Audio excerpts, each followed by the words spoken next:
Plus, we'll check back in with Mike Castellucci. He's at the Salk Institute.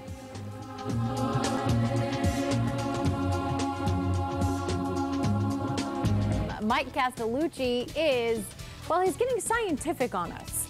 Well, that's right, Alexis, at the Salk Institute. You know there's always one bad apple in the bunch. And you know that one bad apple can usually taint a whole barrel. We'll tell you why that is coming up from the Salk. And look at the view out the greenhouse window. Oh, these are lucky plants. We'll be right back. Good Morning San Diego continues in a minute.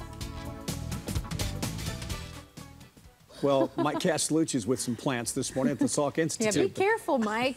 Alexis, I guess David just isn't up on our musicals, is Yeah. he? Apparently. Sorry. No, that's okay. Yeah. What are you looking at there, Mike?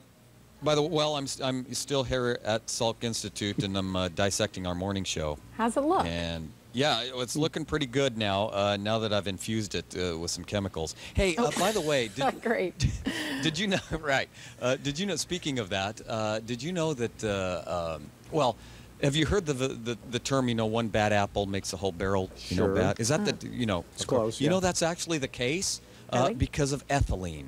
Do you know what ethylene is? It ripens all of our. For instance, on all of the bananas, as Dr. Joe told us earlier, all of the bananas that come over, they ripen because of ethylene. They pump ethylene in, and it's a controlled ripen.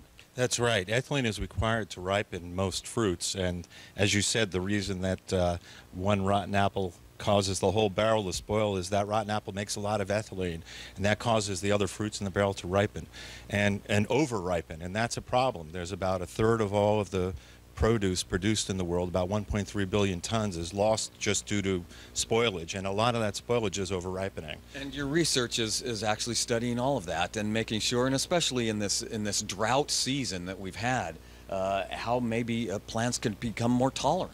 That's right. So in addition to ethylene affecting fruit ripening, ethylene is important. It's a stress-induced hormone. The plant makes it when it's stressed, for example, by drought stress, and that ethylene affects the condition of the plant in response to heat. So controlling that process not only would affect ripening, but would also have an impact on drought. Are you finding unbelievable things that you've never found before? That's what's so exciting about the science, is that every day we're learning something new about this pathway.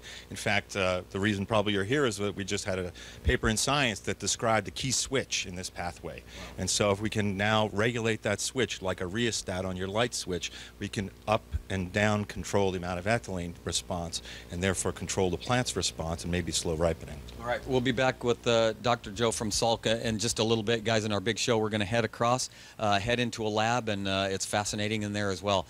For now, we'll send it back to you. All right. Can't wait for that, Mike. Thank you. Mike.